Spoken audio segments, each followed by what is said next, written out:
imagine if there was social media or all this coverage during the Cold War. There would be nothing but panic the entire time. It would shut down everything. If we had this same cycle during the Cold War, 110% there would have been a rocket launched.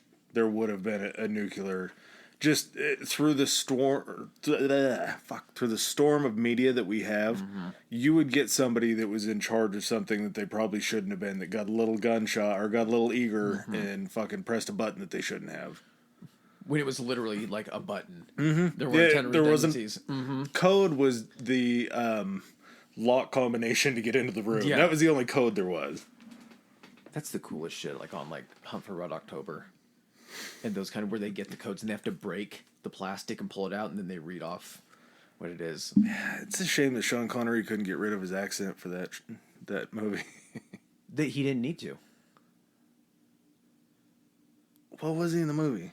So he was a Russian captain, but I'm trying to remember why. It was not a Russian accent. No, it wasn't. It was a Scottish accent. But the reasoning behind it was he was born in Scotland, married a Russian woman, and because he moved there, I want to say that's why he was with the Russian military, because he moved to Russia for his wife. Do you think they had to make that part of the storyline because he couldn't shake the accent? That's what it was. Like, they just had to work around his... Alec Baldwin, he's playing Jack Ryan in that. And, yeah, he explains, because they're trying to figure out his name, Sean Connery's guy's name is Ramius, and he's like the most famous Soviet submarine commander. And Jack Ryan has actually studied him. He's like the CIA analyst. Mm-hmm. And he's studied him before, and he's like, this isn't his MO. He's not even natural-born Russian. He only went and, his wife was married. She died like 10 years ago. I think he wants it. And that's how he kind of figures out he's trying to defect and how he holds off like the United States from blowing up the other sub. I guess I forgot that he was a Scot in that movie. He's a Scot in every movie. He has his Scottish accent. I think we talked about Highlander. He plays a Spanish guy, but he has his fucking Scottish. I think that's one of his like no-go areas. They're like, hey, Mr. Connery, we have a role for you. He's like, I'm not changing my accent. They're like, we understand that. Except You've for made Bond. it very clear for your entire career that you will not be adopting a different accent. What nationality am I playing? We wanted you to play a cowboy from Texas. Howdy. Yeehaw. Speaking of dressing up, costumes and acting... Yeah, it's a big one today. This is Halloween. Happy Halloween.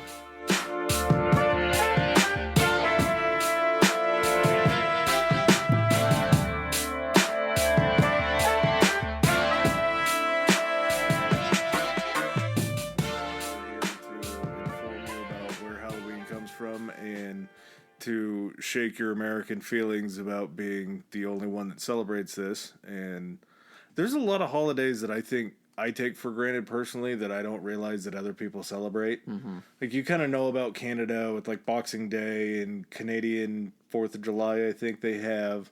Canadian Independence Day. There's a few of those, and then you understand like there's a Mexican Independence Day in September, so they have that. But do they celebrate the 4th of July just because they see how fucking fun it looks in America? So then they do something. Kind of how like we co-opted St. Patrick's Day. Pretty much. And we've turned it into just a reason to get fucking hammered and make dumb decisions. Well, we co-opted Halloween too. We did. It's Easter. Here's the thing is that people, when they look at all of this kind of stuff, America's so fucking young. Like, it is still the great experiment. We haven't got the fucking democracy thing down or how this country works or anything like that. We're constantly adapting, and we're the great experiment of democracy. And what people forget about that is all of our shit, with the exception of July 4th, is pretty much co-opted from a lot of other fucking places in the world, from people that came from those other places to make this country. And Easter would have to be one of them. That probably came out of the Middle East first. Well, isn't Easter, the whole thing is it's celebrating the day that Christ was resurrected. Mm-hmm. So if he was resurrected in... So that's a Christian one, just like Christmas. And then what they do is... Christianity is essentially the ultimate, like... What do you like? Okay, that sounds just like our holiday. So we're just gonna take your holiday and blend it in with our holiday, but we're gonna make sure we separate it on our day, or maybe we'll do it on your day if everything matches up. But that's how we're gonna get you to convert. We're not gonna get rid of everything you hold dear. We're gonna bring some of your shit in, but we're gonna kind of polish it and turn it into our thing. It's kind of just like an amalgamation of paganism because It's like three different holidays. yeah, it just seems like it's one of those things where it's like only where they were able to conquer because obviously we still have Islam and I don't think Christianity celebrates anything that's close to Islam. Like there was no marker there because there might have been so much war. Yeah, that was the split in Judaism, which we're gonna have to do. That's gonna be an insane episode just to like see where that split happened and how the similarities between like Islam, Judaism, modern Christianity, how those basically just boil down to like the definition of how somebody considers something. And it's so simple, but because it was a split, the farther down the road you go, the wider the split gets. And what importance certain key figures that they all share played. With just different names. Yep. Well, I want to say that Jesus is still mentioned by name in the Quran, but he was like a prophet, but not like the son of That's Allah. the distinction. One is he's the son, the other one he's like cousin adjacent, Just or just another or a dude. prophet or something like that, which doesn't diminish what he does. That's just weird that that's what the split is. Back to Halloween. So Halloween is kind of like Adam was saying, an amalgamation of this some pagan festivals that these Celtics actually invented to. It was the ending of the fall equinox, right? The ending of the harvest season of the fall, and then leading into winter. I think it was the ending of the summer equinox into the fall, right? No, because it would have been the last quarter of the year, the ending of the third quarter. Oh, so into winter. Yeah, the harvest, basically. That's what it was. It was the It harvest. was harvest, celebration. yeah. That to me, it's pagans just always kind of had parties. Like that was their deal, and this is kind of where this whole thing comes from. Is the origin dates back well over 2,000 years ago, and it was a Celtic festival called Samhain. Samhain. It was spelled very odd. It's Samhin, but somehow it's Samhain. It's like Samhain is how it looks. Samhain is how it looks, but it's Samhain. And even down to the color, like black. The reason it's black and orange is because black represented the death of summer, so the ending of that, and orange represented the autumn harvest. Yeah. So when they were out there doing it, so even the color scheme for Halloween dates back thousands of years. Before that, we'll get back into all this, but I found something very interesting studying this, and it's the top thing on here. And if you don't take anything away from this, this is the most important thing that I think that I found out. Okay. So, witches, the whole idea behind like them riding around on brooms, there's like 2 or 3 schools of thought, and one of them was that it was a pagan celebration during the festivals that they would have right around Samhain, but they would actually take like mops or phallic items, anything like that, stick them between their legs, run around the fields, and jump as high as they could. And supposedly every time they landed, it was to help the earth raise the crops higher and higher so you get a better yield.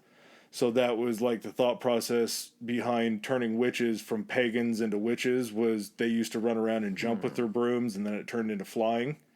So there's that one. The second one's my personal favorite, and if you take anything away from Becky this had mad episode... hops and the wrong person saw her. She cleared like 3 feet of corn. They're like, that bitch is flying. Too much. Too much.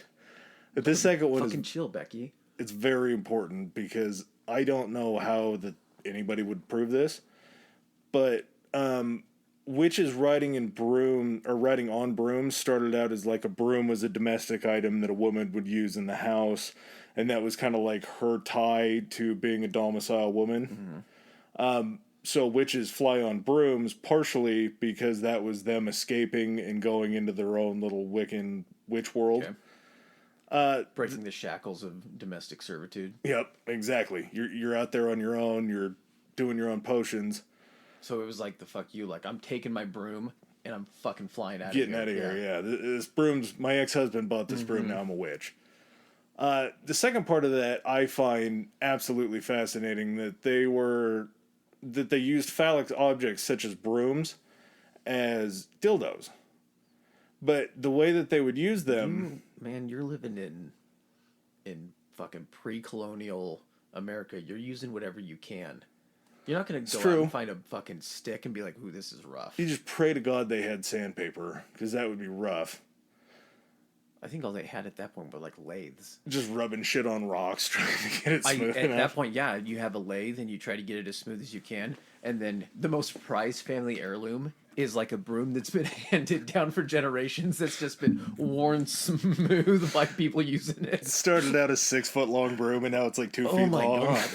Just think about that, like, honey, I'm handing you this broom. Your great grandmother brought this broom from Europe.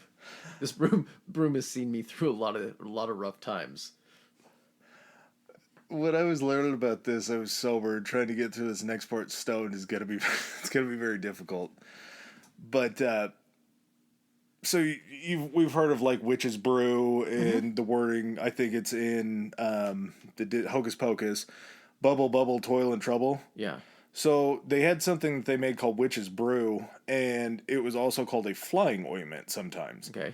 And a witch's brew would have hallucinogenics in it. Our old friend Ergot. Yep.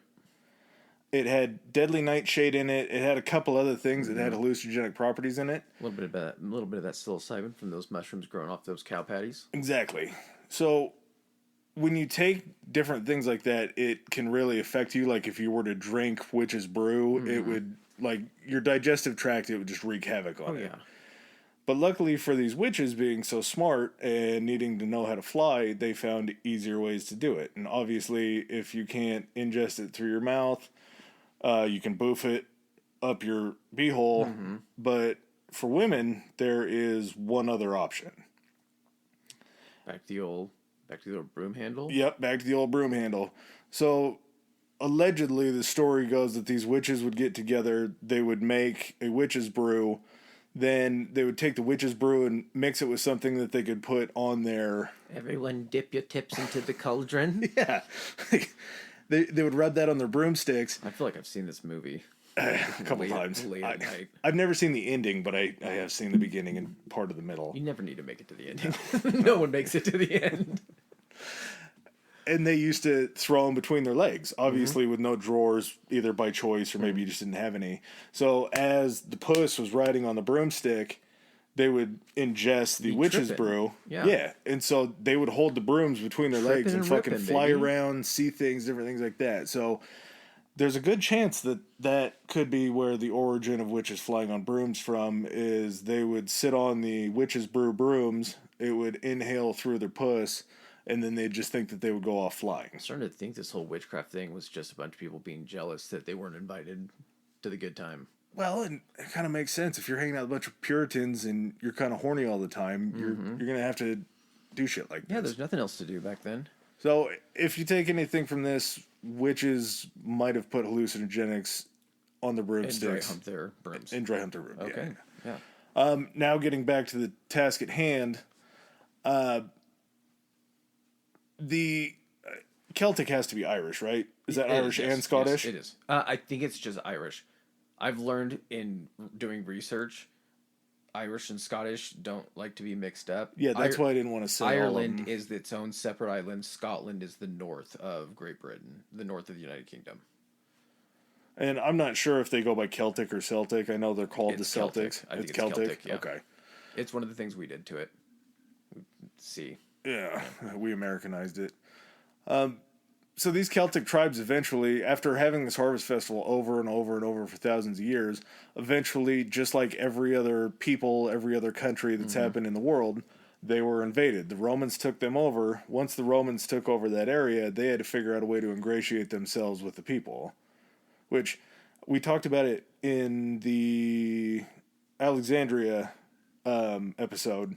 When Alexander went down there, he didn't just try to force all of their beliefs on the Egyptians. He was able to weave himself in the Egyptian folklore. And much like that, Samhain kind of gets turned into from a Celtic thing into more of a Roman thing, but still we get tidbits. So that's where you get the name actually too. So what used to be Samhain, you get starting to turn into what's called either All Halloween, All Hallows Eve, All Saints Eve, and the reason they're interchangeable is a hallow is a saint. I didn't know We're bringing that. in the Roman thing because you had saints, you know. Oh, so pagan is hollow? No, so hallow is Hallow? like a Roman word for saint. Okay, gotcha. So it would turn into, and so that day was November 1st, so it would be All Hallows Eve would be the 31st, and then it got shortened over the years into Halloween. I And Go ahead. well, I was just going to say, so basically you had this festival that was kind of co-opted, tweaked and everything, but it still kind of had its roots. And where you see it eventually coming to America is there's, you have Irish immigrants bringing a lot of those traditions to North America in the 19th century. There's a huge boom when there was the famine in Ireland. Irish potato famine? Yep, you had a whole bunch of people coming over, and that's where you start to see to introduce to, what we're going to find out is going to be the North American traditions for that.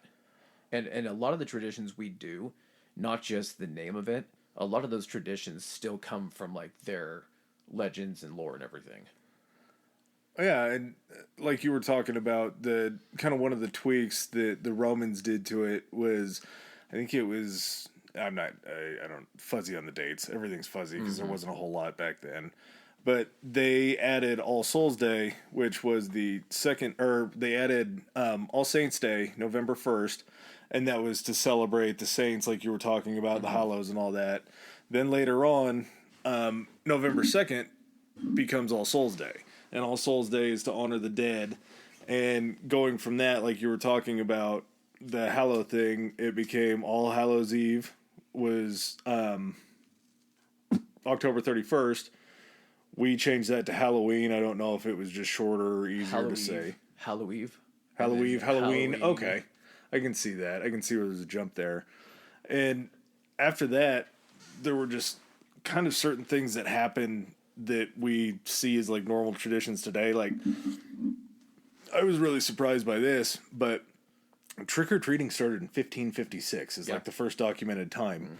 And it became a tradition because through all three of those days, All Hallows Eve, All Saints Day, and All Souls Day, they would do something called souling where they dressed up in black and went door to door, and it was like a celebration of everybody that's died. And when you would get to that door, they would give you a treat. Yeah. So kind of the whole thought process behind why we have so many things that are related to like the dead for Halloween is that time is supposed to be the time when the veil between the living and the dead is the thinnest, and you're able to go ahead and peer beyond that veil. Some spirits, both benevolent and evil, are able to cross that veil, and a lot of the traditions that we have are meant to ward off those spirits from essentially the good ancestors that are trying to come through and communicate. So that's why, was it when they did the Houdini seance, was it Halloween that they did that? I'm not positive, I can't but remember. I I'm bet just it trying to call back probably to that, would but be. I know that that's why that stuff is so associated with Halloween, like the whole witches rituals, people using Ouija boards, seances, mediums, and everything like that. That seems to kind of have a Halloween tinge to it, and it's because a lot of that was done reaching out to ancestors and spirits during this time when the barriers between those two dimensions or worlds were at their thinnest. I'm trying to think of a Halloween movie that I can think of that it's not mentioned in. Like the veil thing, it being the thinnest feels like it's in like every Halloween movie that there is. Maybe not like Halloween, Yeah. like Michael Myers and that type of shit, but it's in Hocus Pocus. It's in damn near everything else I can think of. It's in Ernest. It's in If it's in the earnest, Mummy then one. it's, If it's in Ernest, it's everywhere. and like you were saying, they would have to go to houses, dressed up. They would have to put on little small performances or jokes or puns in order to go and receive a treat. And trick or treat was only adopted actually by the Irish and Scots in like the 2000s. So For real? yeah, so they used to say things like "help the Halloween party," used to be their trick or treat. Really? Yeah. You'd think But I for mean, people that could come up with such good... is it more surprising that they adopted trick or treat instead of just maintaining, especially like that tradition. They're so good at soccer chants, though. You think they would have come to something easier. That's a mouthful of words to say when somebody opens a door. Just very odd. I never would have thought that it would have come over here. We started saying it, and then it would have gone back over there. And it didn't really gain really any traction until like the 1920s in America, and then the big boom for Halloween was in like the 50s. It was the post-war boom. A lot of money, the economy was booming, and so any chance that there was to celebrate or do anything, I think that's where we grasped onto a lot of these holidays to make them bigger than they were. Well, and good old religion sticking their nose back into it. The Puritans banned Halloween in America from like the 1600s to the 1800s. So the only two people, or the only two churches, because they said that it was a Catholic holiday, which kind of makes sense. Roman Catholics, all that kind of stuff. You can kind of trace it back to where their thinking would be. I like how their rationale wasn't that it was supposed to be this like Day of the Dead and evil spirits shit, and evil shit. It was like, that wasn't their gripe about it. Like, hold on a second, that's a Catholic holiday. Catholics and the Protestants are doing it. Has to be evil. Like, fuck the skeletons. Don't worry about the ghosts. Don't like them. So, like you were talking about, the super big boom that came through was the Irish potato famine, because it just dumped Irish people and Scottish people on America's borders. Probably one of the biggest immigrative's not a word, right? Immigration events. Yeah, it would. I guess that seems like it would be an easy term to remember. It's migratory events. Yeah, for like humans. Immigration boom. Something like that. Something like that. But it was just such a big influx, and of course, everybody coming into America at that time would have been either a Protestant or a Catholic. Not a lot of Puritans over there hanging out in Ireland or Scotland. So when you get that boom, they just kind of get run over. Like, the Puritans, the people that still follow like puritanical religions, are just like, okay, you don't do it anymore? All right, we'll skip your house. We're going to the next house. Well, can you imagine too, like, what's the one thing, even when you see people coming over like in the 20s or like early like 1900s, what was the one thing that when they got to New York or wherever they were going, those people would always move into neighborhoods that were to predominantly people of that nationality, just for the convenience of it. We still see you the get results Little of it today, Italy, Boston, Chinatown. Exactly. So you would have an entire populace of people that had these shared traditions, that they were able to go ahead and have a large enough group. They're like, yeah, we can keep this going within our community. And then think of how, like, if you're a kid looking in, oh man, and you're seeing like, what, there's this night a year, like, can you imagine like your buddy coming up to you and being like, hey, have you heard what they're doing down in, whatever the district would be for the Irish people or anything like that? Be like, no. And be like, yeah, like, they go out at night on this one night a year, and they go to each other's houses, and they give them candy, and they give them treats and stuff. Their parents make them costumes that they get to dress up in. He's like, get the fuck out of here. He's like, no, we'll go watch. Just fucking seeing two kids just watching and be like, they're getting fucking candy. I'm sure there's Jehovah's Witnesses that are nice people, but that's exactly what it feels like. Did you ever have any Jehovah's Witness kids that you went to school with? Not that I went to school with, no. So what else were Jehovah's Witnesses? Mennonites, sort of. Is it similar to... It's oddly similar to being LDS, but not. Yeah, I'm trying to think what else. There's another religion that's kind of like Jehovah's Witnesses, and I'm trying to think of the name for it. Oh, I can't think of it now. They don't celebrate Christmas. No, and I had a couple that I went to school with, and I always felt so bad because whenever we would have like a day, like 4th, 5th grade, whatever, when we would be in like making snowmen with cotton balls, he'd have to go do something else, or like go sit outside the classroom when we'd have birthdays and we'd sing happy birthdays. Like, how fucked up is that? That's some of the best times in school ever, and you wouldn't get to ever participate in it. Seventh-day Adventist. Yeah. Is it similar to that? I think so. Okay, that's the one I remember the name. They have maybe the church didn't have windows. I remember that. The church that was in town was a full-on stone brick building with a door and no windows. Maybe they got a little fear of the rapture or something they need protection from. That's weird. That's a strip club thing. No windows? No windows. I just always felt so bad for those kids because that was like fun shit that they never got to be a part of. Yeah. And that's exactly probably what these Puritan kids were like. Was like, hey, mom, dad, you know what they're doing over there? Like, yeah, those are those gross Catholics. You can't do that. It's like, Well, why? those gross Catholic kids have been eating candy 2 weeks after this freaking trick or treat night, and I ain't got nothing. I'm bringing fucking anchovy sandwiches for lunch, and these guys I have a fucking raw turnip or a beet with some fucking leeks. This kid's eating a fucking caramel apple.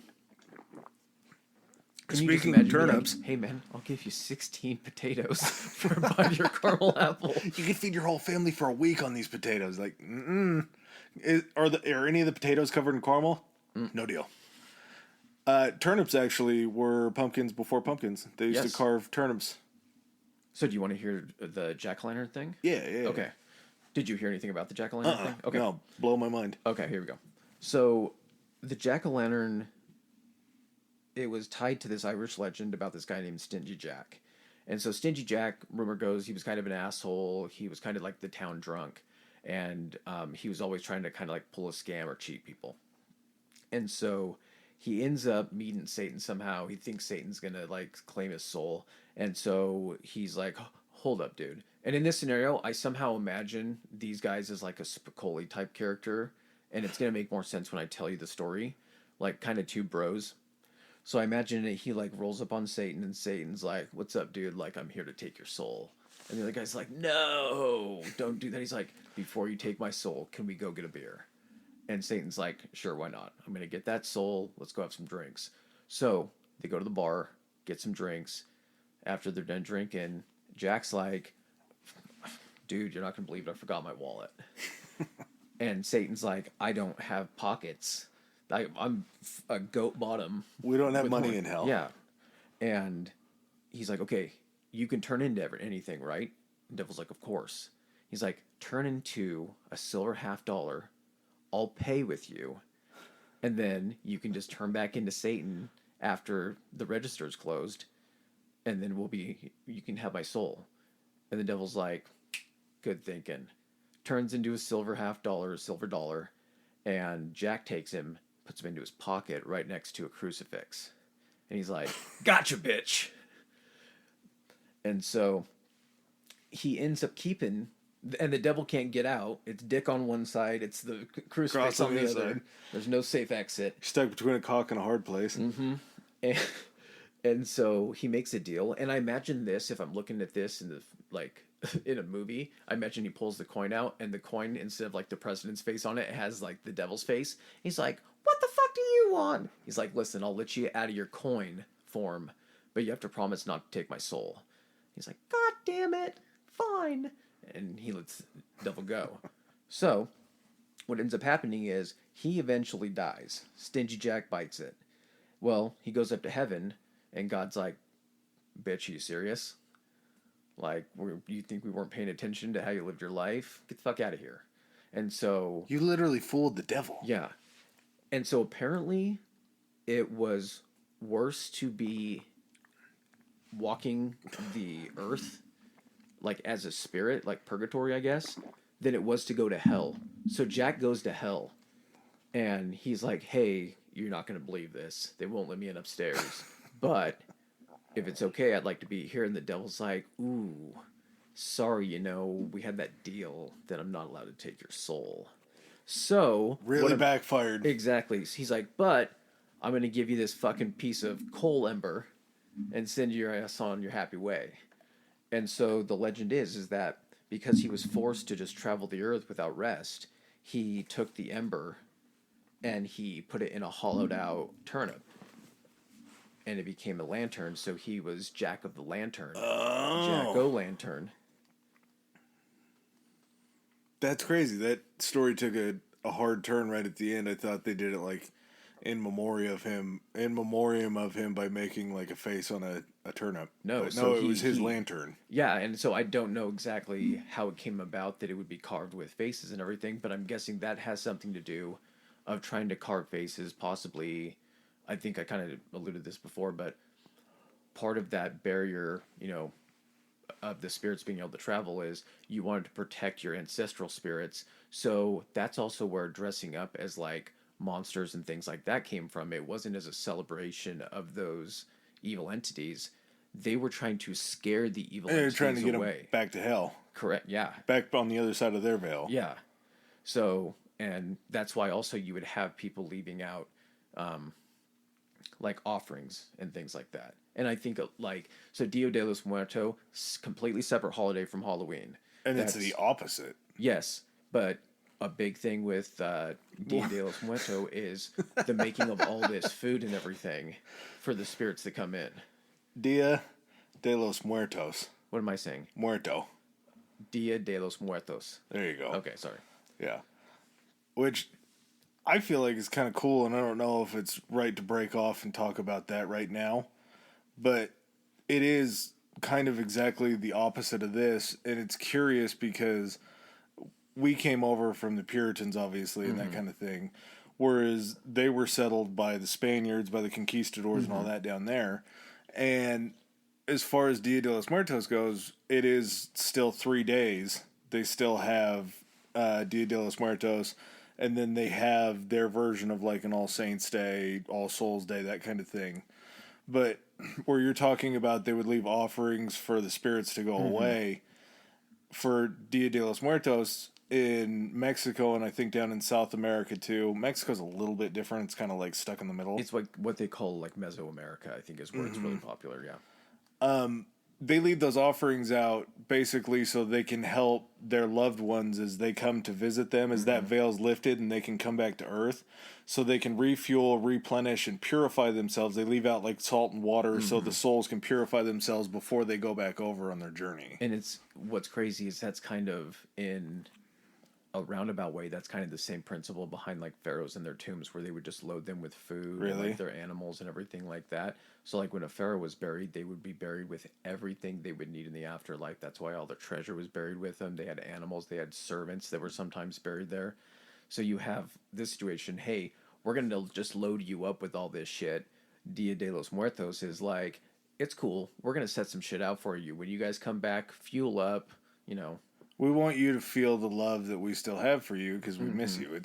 It's not so much a celebration like it is here where you get candy and you get to have fun, all that shit. It's like almost like a dead family reunion. There's this... That's a bad way to put it. Have I ever mentioned the show? I probably did a while back. It's called Altered Carbon. It's on Netflix. I've seen the preview for it. I don't really remember it, though. Okay, long story short, basically what happens is at some point in humanity, they discovered this metal, and the metal, you can use it to create this thing, and they call it a cortical stack. And think of it like almost like a little circular USB, like hard drive, but it looks like it's almost like the shape and size of like one of your spinal columns, like one of the bones.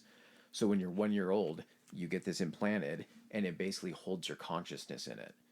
And what you can do is, if your body is killed, that if that survives, that's not destroyed, you could technically take that out and put that into another body, and that person would have those memories, and that it would be that person just in a different body. A physical reset. Yeah, and so Dia de los Muertos, one of the characters is Spanish, and so what they do sometimes for Dia de los Muertos is they will go to their ancestors that have died, but they still have their little stack things, and they'll rent them a body or get them a body for that day, and they'll be able to come back, having not been living for years, and be able to come back, and they obviously lived with this technology, so it's not like a shock for them, but they'll come back and be able to talk to the family and hang out with the family, and then they'll be like, okay, you can go ahead and put me back in storage. What? Yeah. That's the most highly technological thing I've ever heard. Yeah. Huh. But that would be so, like, think of that. Like, part of their tradition is, and part of a lot of traditions is wanting to commune with spirits during, this time when that barrier is. If you could actually, like, it's super far-fetched, and of course it'll never happen, but to, like, take that concept and be like, no, what if you could actually just talk to that person? I think there's part of it, too, that, like, dying in certain religions is, like, a sad, mournful time, but dying in other religions, they just understand, like, I think people just do understand, like, it's just a part of life. Like dying has to happen. You can't fight it, so you might as well just embrace it and celebrate it. And whereas like we have like sad funerals here, not like wakes. I've heard that wakes are kind of fucking awesome, but it's like a sad day. Whereas down there, it's more of a celebration of the life that was had. And you get that now more so. I think we've kind of wised up because now you get, instead of a wake, it's a celebration of life, and it tries to be a little bit more positive about remembering the good things and not just being mournful. But yeah, just the different like versions of not so much Halloween, but kind of their own versions of Halloween. So in Mexico, their actual Halloween is called Calaverita, and basically, Which is separate from Dia de los Muertos. And so when they go around, they say Calavera or something like that, and basically in Spanish, the translation is, "Can you give me my little skull?" Because one of the traditions was the candy skulls. Yep. And that's what they would hand out as, treats. Very underrated. We do a lot of candy and that type of stuff. Mexico does it right though. They have something called pan de muerto, which is bread of the dead, bread of the dead, and it's delicious. Like it's unleavened, obviously, because you don't want to put anything rise like life or anything like that. But it's very, very good. And the meals that they make and set out for these people are these people's favorite meals. So it's not just like you get a peanut butter cup or anything like that. Yeah. Like these are full blown meals that they lay out.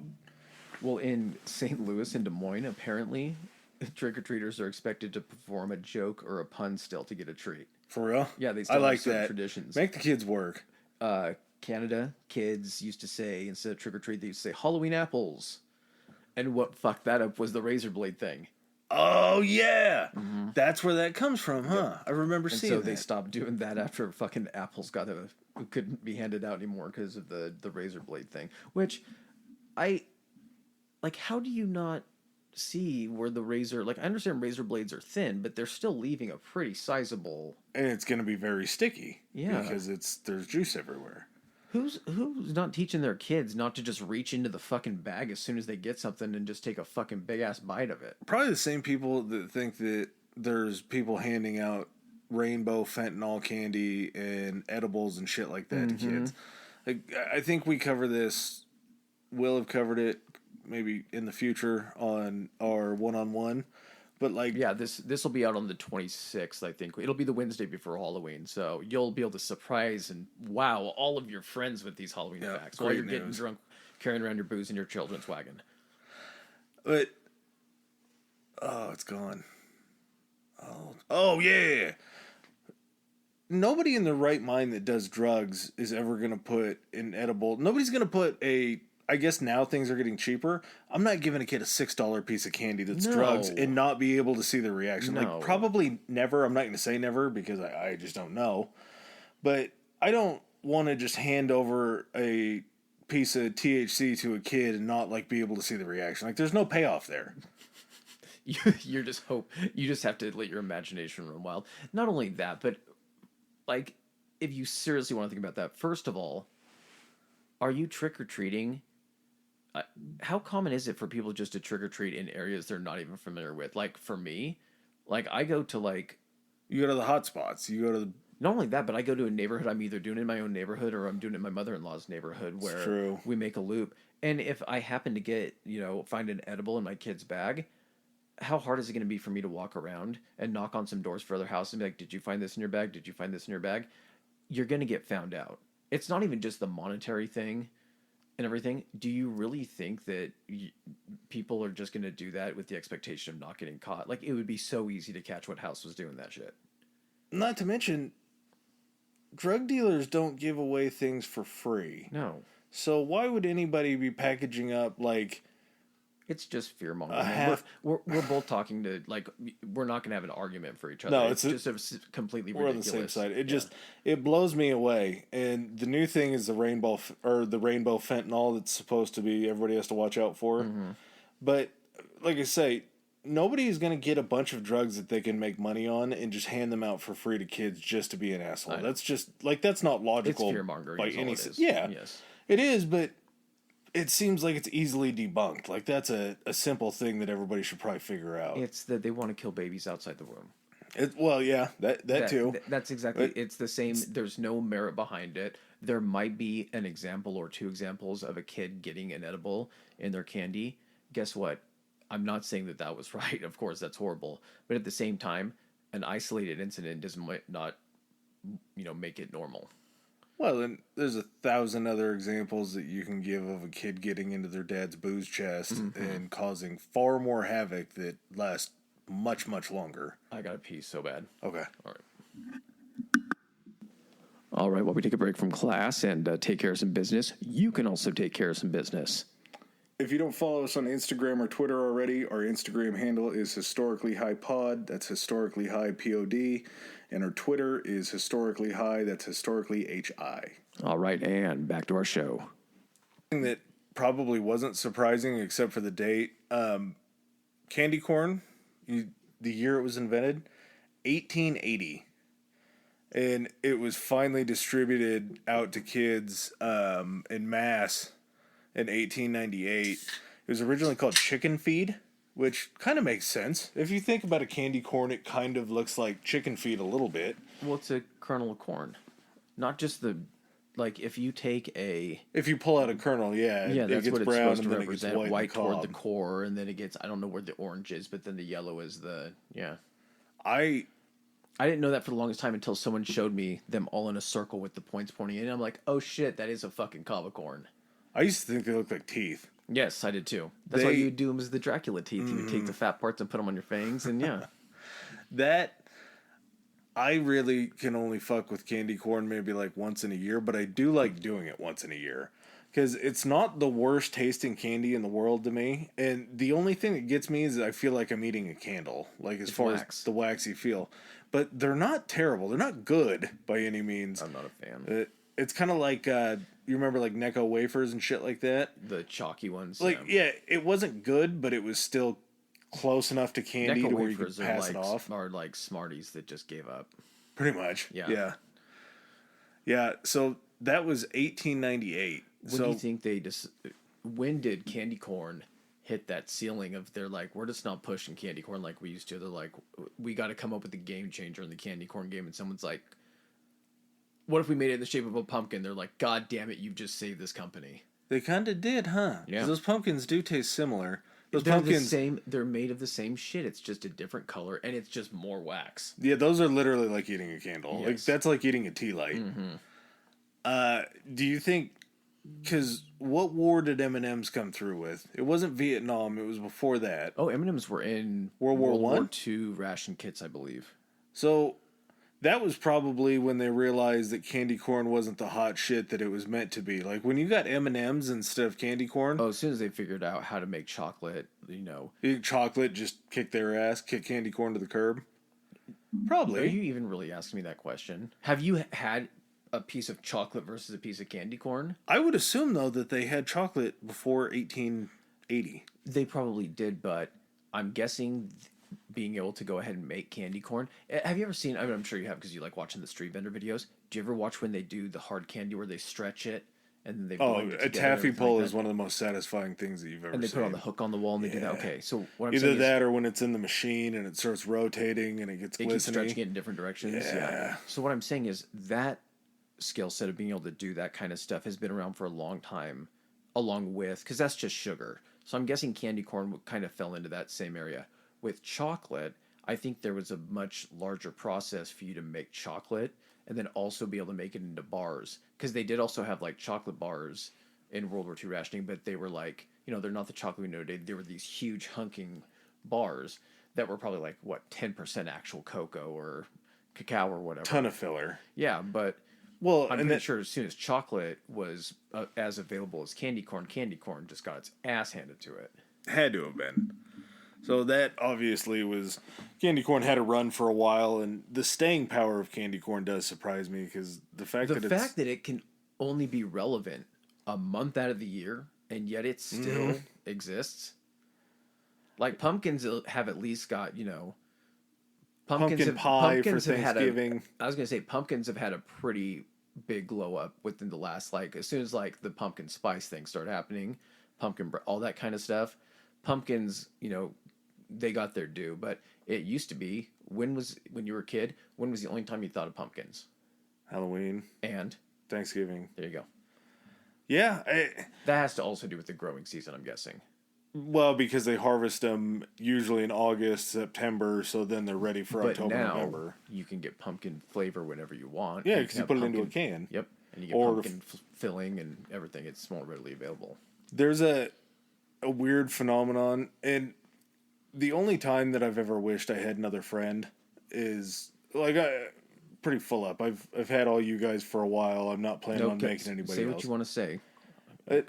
I almost wish that I had like a friend that was like a food historian or like that was deeper into cooking, because there's certain things that I notice like the amount of food and cooking media that I take in is almost like weird. Like I'm not. I hate when people use the term foodie because it's annoying to me. It bugs me. It sounds too casual. Yeah. Like I'm a foodie. Yep. I take pictures of my food. Like when I think foodie, I think the people that leave like Yelp reviews and shit like that. Like, trying in and out animal style. just stupid shit like that. I hate it. Drives me nuts. But there's certain things that I pick up on that I don't know if it's just something that my brain makes a connection to something else, because there seems to be like food trends, like they're like fashion trends, like when things come back into style. We're sitting in the golden era of Nashville hot chicken right now, and chicken sandwiches in general. But it's like that has had a lot longer span just because it takes time to catch on over across the country. But there's certain things where you'll just see that pop up on menus. Like for a while, I think it might have been pre-pandemic, the year before the pandemic, maybe 2019. Honey was just the shit. Like honey was going in everything. You were seeing honey glazes on fried chicken. You were seeing hot honey became a thing. Like there's certain times where there's certain things, and pumpkins and pumpkin spice for like a year or two, because pumpkin spice wasn't a thing when you were a kid. I don't remember that shit. No.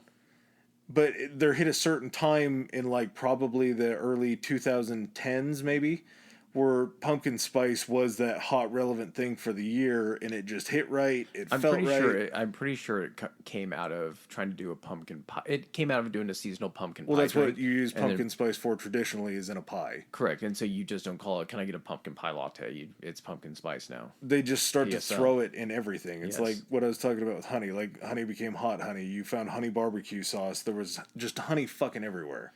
And here's the thing too. It's fucking good, but how good would it be if it was around all year? Awful. Yeah, that's why they don't. You do have the to be in That's the why they mood. don't do the McRib all year. It's like drinking hot chocolate in July. You just don't fucking do it. Yeah. Like that's weird. I've always been a cold chocolate. Really? Chocolate milk. Yeah. Which is weird because chocolate milk hot is not hot chocolate. They're No. two completely different things. But you can make hot chocolate with milk or cream. You can, but if you let hot chocolate get cold, it becomes chocolate milk, but you can't heat up chocolate milk to become hot chocolate.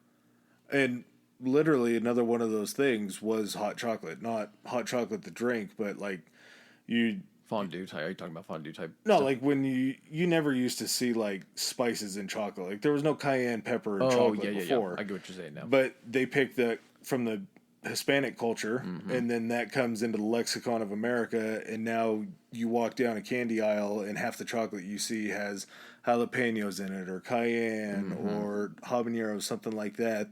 It's not just milk or milk dark or white, which it used to be when I was growing up. That was kind of the thing. Now it's literally infused with every fruit. It's designer. Yeah. So that's what we deal with today, and this was what 140-ish years ago, 140 plus years ago. We've made a pretty big leap in the way that we look at food, and I think it's because we've kind of latched onto like food trends.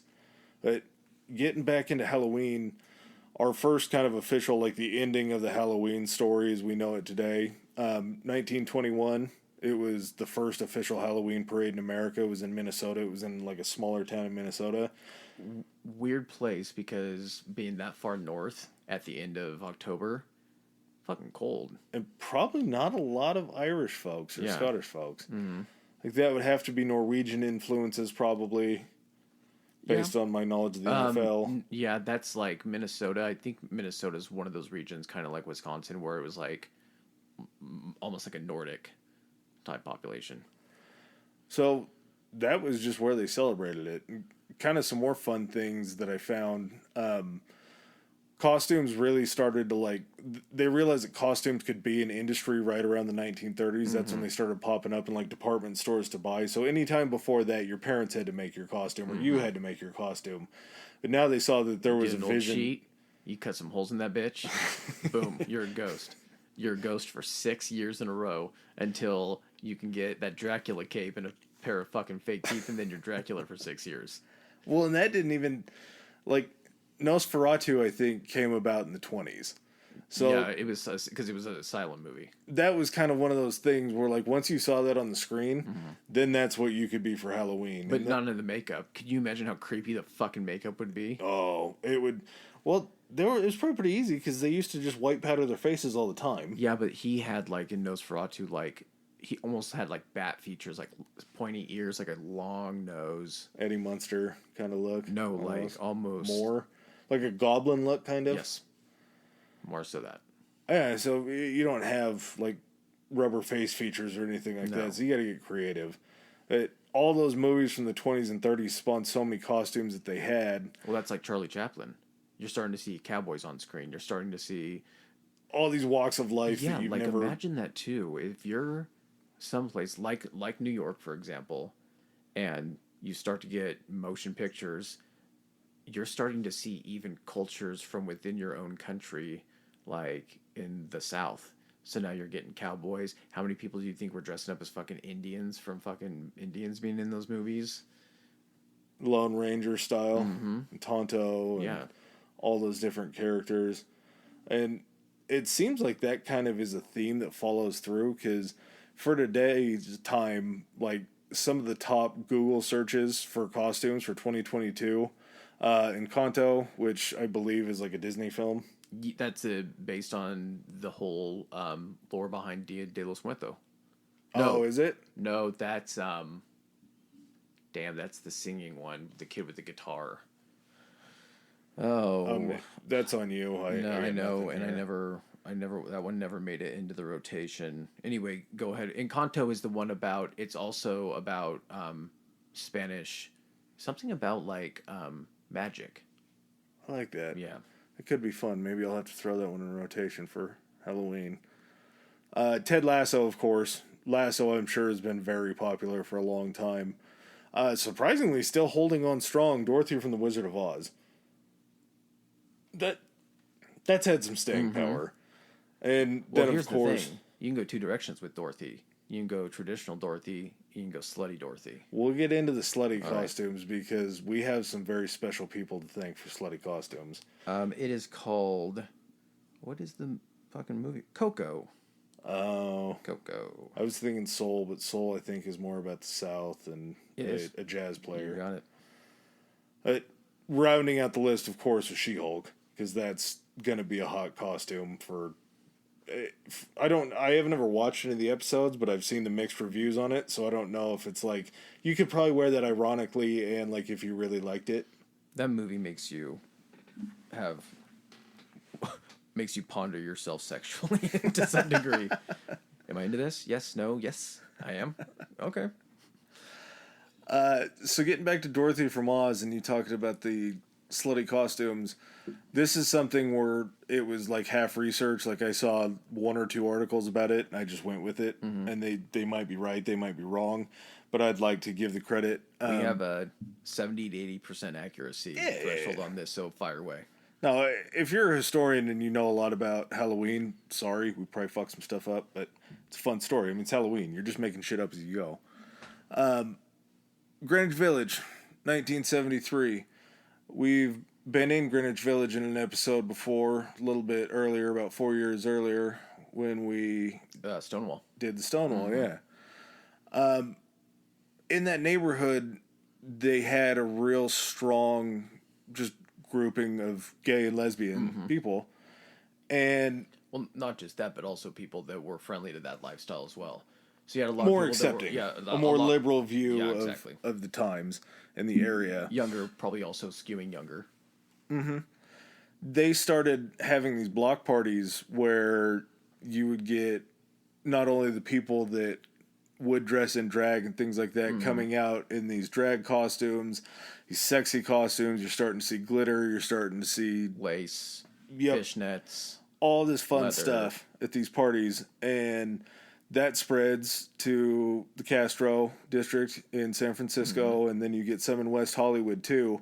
And as it's starting to expand and you see these sexy costumes coming out of the gay and lesbian community, there starts to be more of kind of like what straight people do to a lot of things. Maybe not straight. It's starting a trend. Yeah, it gets picked up by, I don't want to say the mainstream culture, but the gay and straight, or the gay and straight communities kind of come together on an idea, and They can come together for sexy costumes. find yeah. Like You like sexy costumes, we like sexy costumes. and hey, you're a guy, I'm a girl. We're both trying to turn on guys, so let's let this up a lot. So much so that between 73 and 2006, one of the major like online costume manufacturers came out and admitted that slutty costumes are like a multi-million-dollar industry. Like they only sell them for one time of year, but they sell so many slutty costumes online that it's just blown up to where they have like their own industry of slutty costumes. What do you think is the most so if like you had to take a costume and turn it into a slutty costume, what would be the one that would just like you'd see and be like, that's fucking genius, but how did you like come up with that? Or the most unexpected, I guess. Sexy Jesus. Sexy Jesus would just be funny to see. I'm trying to think if I've seen a sexy Jesus. Well, I've seen dudes do sexy Jesus. I've never seen a woman do sexy Jesus. Maybe that's what we need. sexy Mary Magdalene. No, just a sexy lady Jesus. Yeah, I wouldn't mind seeing it. Let's I'd like see. to see where they take the beard. Sexy Buddha.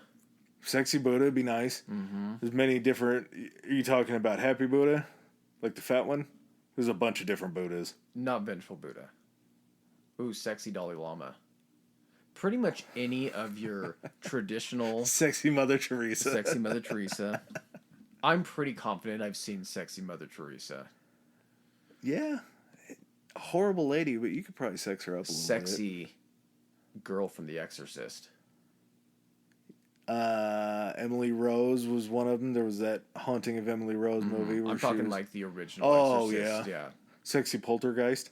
That'd be a tough one to pull off.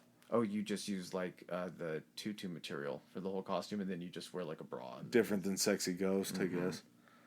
But that's cool to me. Like, thank you, gay community, for making sexy costumes, because there was an age group, like, before you were married, before you were in a serious relationship, where there was nothing like going downtown. Like, when we would dress up in our group costumes and go downtown, that was partly because we were trying to get a bunch of girls in sexy costumes to be like, oh my god, your guys' costume's so cool and well thought out. You want a drink? And then you're off to the races. It's a cool part of growing up. It's harder to find now a normal costume than it is a sexy costume. Because if you put in pirate costume, it'll probably Every show Jack, result for it'll like show the first Jack 50. Sparrow for men, and it's going to show a slutty pirate for chick. A wench. A wench. Same thing. Like, I think I think we're at the point now where if it ain't a child's costume and it's an adult costume, if you put adult, whatever, For adult anything, mummy, firefighter, adult Dracula, policeman. yes. Sexy trash person. That's Sexy something I haven't sanitation seen. engineer. Mm-hmm. Sexy water treatment plant. Sexy worker. custodian. Sexy master of the custodial arts. Sexy radioactive disposal unit. Sexy bomb diffuser. With the big bomb-proof suit on. Except it's got the cutouts. It's just got tits cut out. It's molded. It's So, yeah, thanks, gay community. I appreciate that. That was a solid that you did us. I wish we were doing more for you right now, but we're trying. Do you know the record for most carved pumpkins in one location at one time? So It's got to be like a township or something.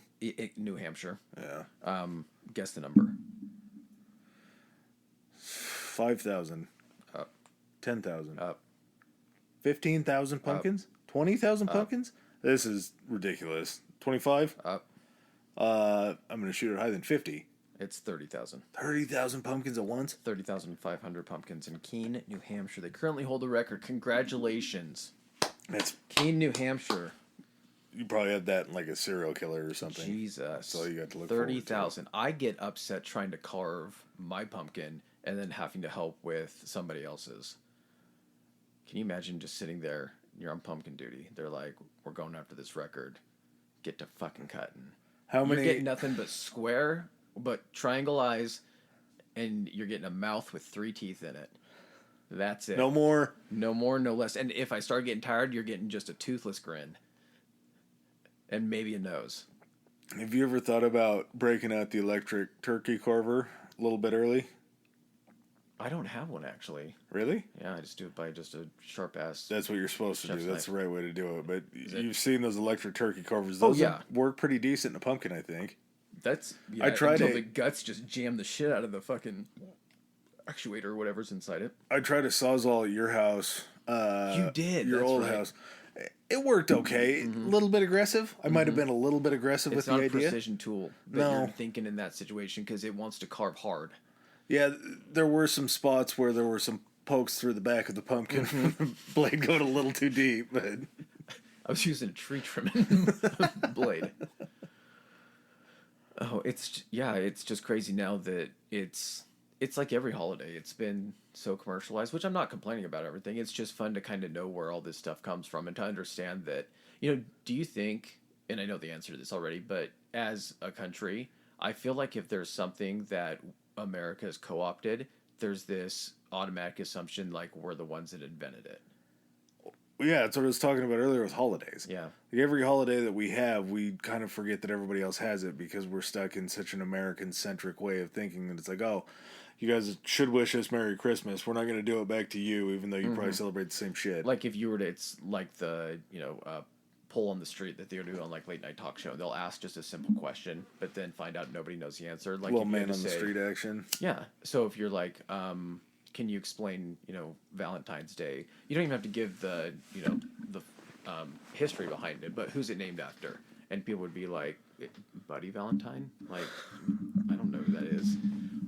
Or, any of those other holidays that have just been traditionally or what we've been led to believe. Like, we think we have Christmas. I think that there's a part of us that believes that we invented Christmas or we invented modern Christmas. And that, it has to be Santa Claus. It's not, Father Christmas or known by anybody else.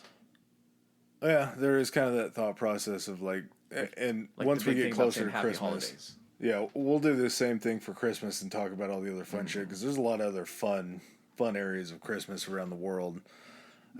I think we probably believe that we invented Santa Claus and all that shit, and we take things to another level. Like I don't think NORAD would have been a thing. Isn't that the one where they follow Santa around at night? Yes. That probably wouldn't have been a thing without America. Like we put a little bit of technology and a little bit of je ne sais quoi in these things. They're not really tracking Santa. I'm aware, Okay, but I'm just saying, like, when they show the NORAD report and everything like Wait. that, they're just like, can we just use the graphic from last year and show where Santa's at? yeah, I'm pretty sure Santa's not. And then real. they're just saying, see how consistent Santa is? Santa's always in the same spot at this time. Guy's always He's on like time. clockwork. I think that there is an American-centric slant to every holiday, and I don't know if it's a bad thing, because I hope other cultures do the same thing. Like, I hope they're as pig-headed as we are about shit. But I do think that it's more the South American traditions, like the Dia de los Muertos, and I'm sure other places around probably have, like, a more serious tone to it, just because it is, like, a celebration. I think it also, with Dia de los Muertos and, All Hallows Eve or Samhain and everything, those are holidays or festivals born out of tradition in those countries. We kind of got them brought to us, and then we were like, it's the buffet. It's the American buffet thing that we always do. We take and we pick what we like out of it. We discard what we don't like about it, and then we're just like, voila, it's perfect. Look what we've done. We've saved your shitty holiday. And so, but because we're still also so young as a nation, we've talked about this before, how cool it would be to have a super expansive heritage. Yeah. Not always, you have countries who have these huge heritages, and yeah, there's been shit that happens, you know, a lot like our history and everything, but it's had so long with these heritages that you almost have like for us, if they were like, when was the last time you guys like went to war and like were killing each other and everything? We're like, I mean, it was a while ago, but I guess technically in the span of thing, it wasn't that long ago in the span of time.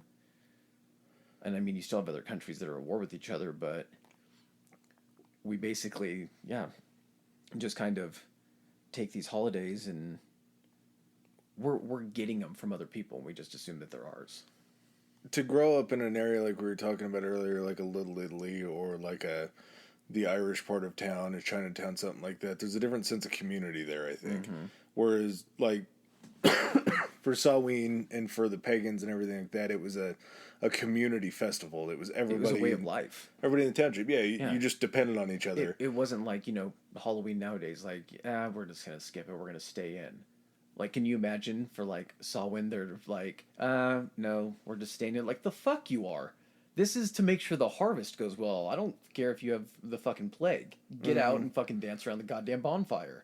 Whereas now, like, I like Halloween probably less than the next person that you're going to find. I love Halloween. So, and I get it. Like, I understand. There's just certain things that people are passionate about that I don't understand, but I'm happy that they're passionate about it. I don't really decorate. Carve pumpkins maybe once every 5 years, something like that. Turn the lights off during trick-or-treating, but also, like, put a sign out front. It's like, I'm not a pervert. That's not why my lights are off. We're just not celebrating Halloween. Like, it's a fine line to toe. But not going to touch him, just not a big fan. I'll hug you if you want, but it's not going to be as inappropriate as you think it should be. If that's what you're getting at. But it seems like as we get further and further ways of people, like, these people used to have a community festival. They used to have harvest festivals and all that. Then we moved to trick-or-treating, where there's, like, people that have fun houses and haunted houses and shit like that set up on their property. To after, I don't think the pandemic really did it, because I kind of noticed it growing up. Like, there were less and less houses in our community that would be celebrating. But well, that comes with the rise of Halloween parties.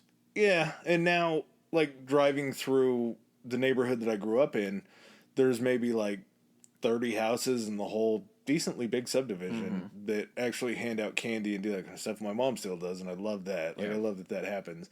But before, it was like every house or every other house or some shit like that, where it was just a million places to go. Where you go to the rich, fancy part of neighborhoods and you hope that you get, like, full bars or something like that. I think those people... Yeah, dude, full bar was great back when you were a kid. But it's like, as we move further and further with technology and trying to get away from the people that we're surrounded by, like, the less we understand that community events are fun. Like, that's important. Yeah. Like, if you see somebody in just a regular, like, mid-level neighborhood and they're handing out full bars, you got to assume that guy's probably a pretty decent neighbor. Like, somebody you'd want to stop and talk to, something like that. And it just seems like as we... Hey, I'm giving out full bars. Still not trying to touch anyone's kid. Just had a good year. Thought I'd pay it forward. You guys want to check my background? I'm cool with that. Like, I'll even pay for it. But it just... I would like to see a resurgence. I'd like to see people come back to it. And I think if I saw more of it, maybe it would jumpstart me to want to do it too. Yeah. But it's just... It seems like it gets tougher and tougher every year. And luckily... It's the fentanyl, dude. You think that's it's what all it that is? Goddamn trick-or-treating fentanyl. You think it's the parents doing the fentanyl or the edibles and then not wanting to take their kid out? I'm telling you right now, the only edibles that are or drugs that are occurring for Halloween are the people that are handing out the candy have already taken them. Yep. So they're able to last the entire night with handing out candy. How wild would that be to, like, do an ate the mushrooms or something like that and go take your kid out trick-or-treating? LSD would be terrible. I don't think that would be advisable. But mushrooms, like, if you did, like, an ate the mushrooms or whatever your preferred dosage is and went out and saw a bunch of little kids dressed up in all these scary costumes on the street, nah. I'm just thinking about that. Like, you'd get so distracted. You'd literally be looking at every costume and be like, look at that one over there. Oh, my God, look at you. And be like, oh, my God, look at this. Look at the little ghost. You'd have to take a picture of your kid before you left the house so you could remember which one it is. Situation. That's when you need to actually have them strapped to you like one of those goddamn briefcases with the handcuffs on them. Or maybe in a more safe way the other way around. Like an adult have leash. Have the kid strap you to the leash. Kid's like, I'm not going to go that far. You're like, this isn't for you, buddy. This is so I don't go too far from you. Dad just ate a couple of his chocolates. It's going to be a long night. Buckle up. You got Mom's number, right? Yeah. It's written on the back of my belt in case you need to reach anyone. Oh. All right, man. You got any closing thoughts on this? No, it's... As we come to the end of the week, hopefully we gave you some good, fun Halloween spooky stuff. We gave you some witches. We gave you some magicians. We gave you a little bit of mass murder / movie character kind of crossovers. And all leading to a glorious crescendo that is Halloween. Yeah, I think a themed month was kind of fun. But I am ready to get back into. I'm Halloweened out a little bit. I still got to trick or treat the kid. Oh, just take your father's share. Yeah, it's the dad tax. It's a real thing. I got to check for fentanyl, man. I'm putting myself at risk. All right, guys. Well, have fun. Whatever you guys are doing. If you're going to a party, if you're taking your kids out, make sure that wagon is stocked. Make sure you pop an edible, maybe a 5 or 10 right before you head out of the house, and see where the night takes you. Check your kids' candy. Ladies, watch your drinks when you go out. Mm-hmm. Always important.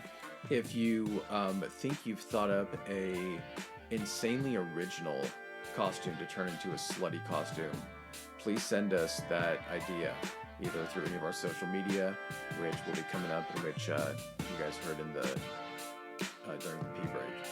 So, we're curious. Absolutely. All right, later, guys. Peace. All right, ladies and gentlemen, thanks for joining us for another episode. If you like what you heard, hit that subscribe and like button. Follow us. If you didn't like what you heard, still hit that anyway, because we'll probably cover something in the future that you do like. Please follow us on our social media. Adam, hit him with it. Our Instagram is Historically High Pod, Historically High POD, and we are on Twitter at Historically High, that's Historically HI. All right. And if you guys want to send in any feedback, suggestions, hit us up on those two, or you can even do it on Gmail. It's historicallyhighpodcast@gmail.com. Thanks again. Peace.